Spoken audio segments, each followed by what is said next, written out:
What about those who have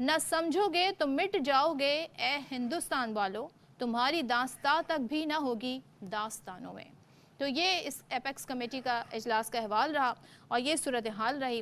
اب ظاہر یہ جو فیصلے کیے گئے ہیں، ان فیصلوں سے کیا اثرات ہوں گے، ان پہ امپلیمنٹیشن کس حد تک شروع کر دیا گیا ہے، اس پر بات کریں گے۔ ہمارے ساتھ موجود ہے تجزیہ کار بریگیڈیئر ریٹائرڈ وقار حسن خان صاحب سے۔ وقار حسن صاحب، بہت شکریہ آپ کا۔ سر یہ بتائیے گا، یہ جو فیصلہ ہوا ہے، ڈیڈ لائن بھی دے دی گئی ہے، کتنا ٹائم لگے گا؟ عموماً ظاہر ڈیڈ لائن دی گئی ہے، کیا آپ کو لگتا ہے اس سے بھی بیونڈ جا سکتا ہے معاملہ اور پیچیدہ ہوگا یہ مرحلہ؟ جی صدر، thank you very much. I think ایک تو یہ لانگ اویٹڈ ڈیسیژن تھا، اور اس پہ یہ نہیں ہے کہ they have done it in a couple of weeks. I think جو ڈیٹا کلیکشن ہے اور جو پلاننگ ہے، اس پہ آلموسٹ 1 سال سے زیادہ ہو چکا ہے، اور یہ آپ سمجھ لیں کہ اس کی امپلیمنٹیشن ابھی سٹارٹ ہوئی ہے۔ اچھا، اس میں کچھ فگرز ہیں بڑے ضروری ہیں بیفور وی سٹارٹ۔ وہ میں بتا دوں کہ افغان ریفیوجیز جو ہیں at their peak were 5 million جب شروع میں افغان جہاد ہوا اگینسٹ سوویت یونین، اور اس وقت بھی تقریباً فگرز بتا رہے ہیں کہ it is now touching 5 million, جس میں 1.4 سے 1.7 ملین انلیگل ہیں، اور 30 لاکھ کہہ لیں لیگل ہیں، یا آپ کہہ لیں ان کے پاس ڈاکومنٹس ہیں۔ تو دس از اے کائنڈ آف لوڈ۔ اگر 50 لاکھ افغان مہاجرین کا لوڈ پاکستان برداشت کر رہا ہے، تو اس کا مطلب ہے کہ یہ کچھ یورپین ممالک کی پوری کنٹریز کی تعداد سے بھی زیادہ ہے۔ There are certain countries in Europe, ان کی 50 لاکھ تعداد نہیں۔ اس کے علاوہ تھوڑا انٹرنیشنل کمیونٹی کا بھی اس میں آتا ہے کہ جب امریکہ کا وڈرال ہوا تو واٹ واز پرومس، یورپ نے پرومس کیا تھا 2,70,000 ہم لیں گے ریفیوجیز جو ہے، امریکہ نے شاید پرومس کیا تھا مور دین دیٹ۔ اس وقت ٹوٹل 271 لوگوں کو ریفیوج دیا ہے یورپ نے، اور شاید 5 سے 10,000 کو دیا ہے امریکہ نے۔ یہ وہ لوگ تھے جو P1 اور P2 پروگرام، ایک پراورٹی 1-2 پروگرام تھا۔ تو یہ ہے انٹرنیشنل کمیونٹی کا رسپانس، بیکاز جو ایلیٹ تھی ان کی جب نکلی، جب طالبان آئے تو ان کو پرومس کیا تھا کہ آپ ہمارے لیے کام کرتے رہیں تو ہم سیٹ۔ So everybody is now sitting in Pakistan, اور اس کو 2 سال ہو گئے ہیں، کہا تھا 3 مہینے میں ویزے لگیں گے، and then they will transit.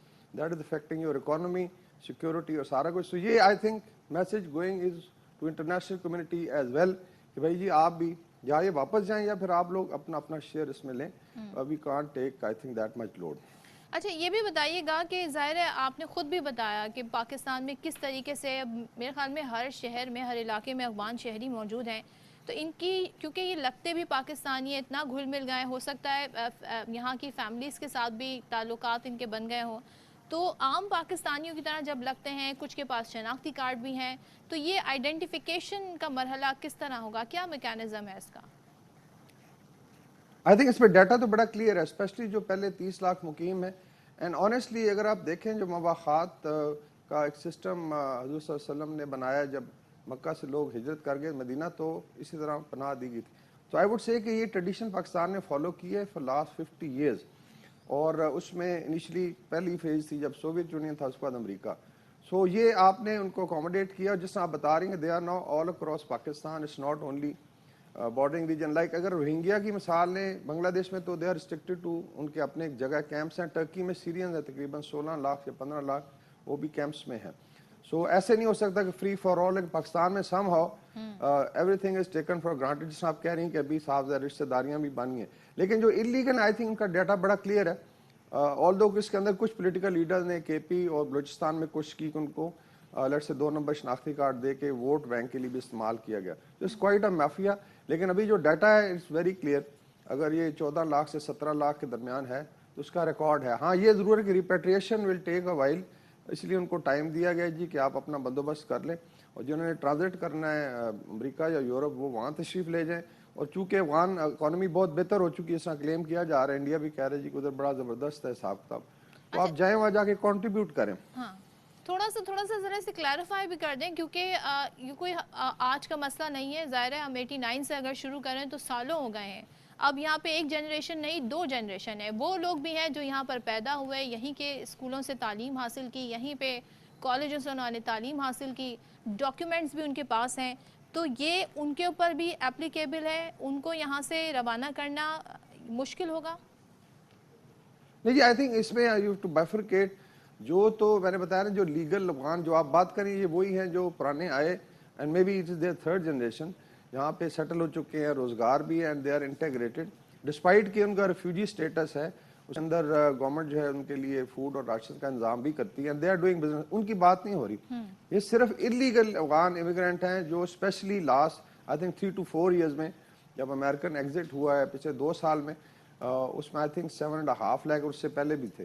سو یہ آپ کہہ لیں کہ 14 سے 17 لاکھ ہیں. سم بوڈی ہے کل پروگرام میں ہو رہی تھی بات کہ شاید 20 لاکھ ہیں.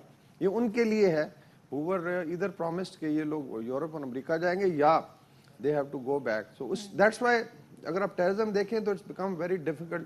اس کے اندر سے کون کون آیا ہوا ہے اور they have mingled up with the society. اس میں آ کے تو ہمارے لیے بڑے سیریس پرابلم ہیں اور پورا ایک مافیا کوریڈور بنا ہوا. اس میں پہلے بھی بات ہوئی, اسمگلنگ ہے, نارکوٹکس ہے, and then that money goes into terrorism. So specifically it is for those people and not جو پہلے سیٹلڈ ہیں جن کی آپ بات کر رہی ہیں. تو وہی بات بریگیڈیئر صاحب, کیونکہ کسی ایک جگہ پہ نہیں ہے اور کسی ایک پاکٹ میں نہیں ہے, پورے ملک میں پھیلے ہوئے ہیں ہر شہر میں. تو ظاہر ہے آپ نے خود کہا کہ بڑا مشکل ہوگا, لیکن اس کے لیے آپ نے ایک پورا ایک میکانزم تیار کر لیا ہے. مجھے یہ بتائیے گا what is the response from the Afghanistan government, جب اتنا فلکس ان کی طرف آئے گا تو وہ کیا ابھی تک اس سفارتی سطح پہ بات چیت ہوئی ہے سارے معاملے پر؟ آئی تھنک یہ ایک بڑا آئی وڈ سے کہ ٹریڈیشنل پوائنٹ رہا ہے کہ جی اگر آ گئے ہیں تو پھر ان کو ہیومینیٹیرین گراؤنڈس پہ آپ اکوموڈیٹ کریں. اور یہی آئی تھنک افغان گورنمنٹس کا over a period of time international community کا وتیرہ رہا ہے. جس طرح چیف آف آرمی اسٹاف نے کہا جی کہ ہمارے بھی ایک شہری کی جو جان ہے یا عزت ہے وہ مقدم ہے over anybody else's national interest. تو مطلب ہمارے ہیومن رائٹس نہیں ہیں. جو عید میلاد النبی پہ شہید ہوئے ان کے کوئی ہیومن رائٹس نہیں ہے, تو ہم نے ٹھیکہ تو نہیں لیا ہو کہ باقیوں کا. پہلی پرائرٹی پاکستانی نیشنل. سو اس میں یہ پریشر ضرور رہے گا, لیکن I think Afghanistan government has to realise, جو انٹرم گورنمنٹ ہے, کہ ایک تو آپ جو آپ کو اکوموڈیٹ کیا سب سے زیادہ پاکستان نے لڑا ان کے لیے جب سے طالبان کی گورنمنٹ آئی ہے. اس میں آئی وڈ سے اکنامکلی بھی if you look at covid میں پورے دروازے کو ارسپیکٹو آف دا رسک. ابھی بھی افغان لڑکے کو خاتون ہے اگر زچگی میں ہے تو وہ نارملی پشاور یا کوئٹہ کے آ کے ہاسپٹل پہ ٹریٹمنٹ کراتی ہیں, اور اس میں وہ تذکرہ پہ ایک ڈاکومنٹ آپ سائن کرتے ہیں اور آ جاتے without passport. And then you know there are so many thing. اب اس کی لمبی ڈیٹیل ہے, ٹرانزٹ ٹریڈ ہے. ان کی پہلی انویسٹمنٹ کانفرنس اسلام آباد میں ہوئی. پاکستان نے سب سے زیادہ پلیڈ کیا ہے کہ جی ان کو آپ ڈپلومیٹکلی انگیج کریں. لیکن ابھی انٹرنیشنل کمیونٹی کا بھی پریشر بھی, ماسکو سمٹ ہوئی ہے فارمیٹ, اس میں جو امیڈیٹ پیریفری پہ ہیں افغانستان کے کنٹریز وہ تھے, اس میں Russia, China, Pakistan, Iran, central Asian republics, اور باہر والے بھی تھے like Saudi Arabia, I think U A E, Qatar, اور سب نے بھی بڑا کلیئرلی کہا جی کہ یہ آپ ڈسمینٹل کریں ٹیررسٹ نیٹ ورکس. یہ آئی تھنک 30 اگست کی بات ہے, 30 سپٹمبر کی. So it's very clear message to lot of pressure. تو اگر تو افغان طالبان نے اسی طریقے سے چلانا ہے کہ ٹیررزم کو ایز اے پراکسی ہونے دیں یا لیٹ سے آنکھ بند کرنے, تو اس طرح نہیں چلے گا. So one is they have to take back responsibility. اگر وہ کلیم کرتے ہیں کہ یہ وہاں ریٹ آف دا اسٹیٹ ہے تو ان کے اپنے لوگ ہیں, what is harm in taking it back. اور دوسرا یہ ہے کہ they have to now start behaving like a responsible state. So there be lot of pressure coming on them. Economically dollar کو بھی اسمگلنگ روکی گئی ہے. تو آئی تھنک جو آپ نے کمیٹی بھی دیکھی ہے ایپس کمیٹی میں, تمام آئی تھنک اسٹیک ہولڈر تھے, لا انفورسمنٹ کے, لیٹس سے ایڈمنسٹریشن کے, chief minister, governors, military and civil, and prime minister نے ہیڈ کیا. سو دا ڈیسیژن از ویری کلیئر. اور اس میں آئی تھنک جو بات کی گئی کہ یا تو مافیا سروائیو کرے گا یا پاکستان, تو آپ کے پاس چوائس ہے کہ وہ سروائیو, تو پاکستان ہیز ٹو سروائیو. بالکل. Thank you so much brigadier retired Waqar Khan صاحب ہمارے ساتھ موجود تھے. اور اب جو ڈیڈ لائن ہے اس میں 1 مہینے سے بھی کم کتنی تیزی سے کام ہوتا ہے, اور یہ وہ ایک ایسا مسئلہ ہے جو کہ سال ہر سال سے اس پہ ہمیشہ بات بھی ہوتی رہی ہے, فیصلے بھی لیے جاتے رہے, لیکن اب ایسا لگ رہا ہے کہ باقاعدہ اس پر عمل درآمد شروع ہو جائے گا. اور پاکستان نے بہت زیادہ افغانی باشندوں کو ہوسٹ بھی کیا, ہیومینیٹیرین گراؤنڈز پر بھی کیا, لیکن ظاہر it's time to go back to your country اور جا کے آپ وہاں کی معیشت میں حصہ ڈالیں. سو لیٹس سی کہ اب یہ معاملات عموماً ہونے تو چاہیے ملکی ٹو ملکی, یعنی کہ کنٹری ٹو کنٹری لیول پہ, لیکن ظاہر آپ کو پتہ ہے کہ اس خطے میں جو ملک ہیں ان کی آپس میں جو بنتی ہے وہ کس قسم کی ہے. آگے بڑھتے ہیں اور کچھ جہاں پر ہم ملکی مسائل کی بات کر رہے ہیں, تو ایک بڑا مسئلہ جو یہاں کے اسٹوڈنٹس کو درپیش ہے یا اوور آل دنیا میں ہم دیکھتے ہیں وہ ہوتا ہے کہ پڑھائی کا اپنا بوجھ کیسے اٹھائیں. تو معاشی مشکلات بہت ہیں, اور جب جیسے جیسے آپ آگے فیلڈ کا انتخاب کرتے جاتے ہیں تو اس میں مشکلات ہوتی ہیں, کیونکہ بڑی ایڈوانس لیول پہ جا کے پڑھائی شروع ہو جاتی ہے, تو اس کے لیے ایک ریکوائرڈ اماؤنٹ لون چاہیے ہوتا ہے.